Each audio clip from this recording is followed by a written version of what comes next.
C'est le studio Censeur Nuage de Chagrin.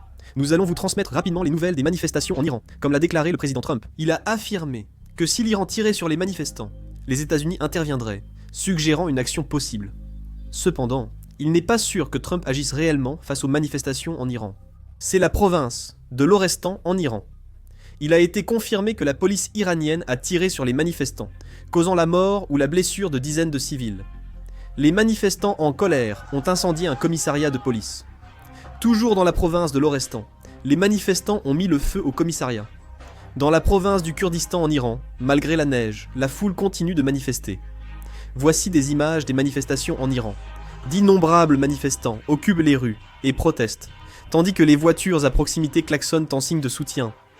On voit aussi les gardiens de la révolution tirer sur les manifestants, ce qui a causé de nombreuses victimes.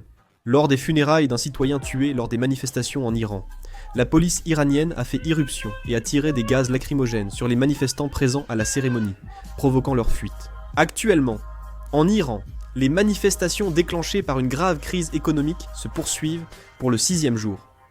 Au moins 44 personnes ont été arrêtées dans plusieurs provinces.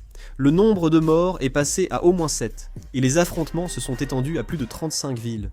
À Azna, une attaque policière a causé 3 morts et 17 blessés. Selon l'agence Fars, vers 18h lors des manifestations, des hommes armés ont attaqué un poste de police et échangé des tirs avec la police. Le prince Reza Pahlavi, exilé après avoir quitté l'Iran, a félicité les manifestants, rendu hommage aux victimes des récentes protestations, les qualifiant de héros et exhorté le peuple iranien à rester uni jusqu'à l'obtention de la liberté. Le porte-parole du ministère australien des Affaires étrangères et du Commerce a déclaré que l'Australie condamne les actes de violence des autorités iraniennes et appelle Téhéran à respecter les droits des manifestants pacifiques. Si d'autres informations sont communiquées ultérieurement, nous produirons une vidéo et la mettrons en ligne. C'est la fin de la vidéo. Merci.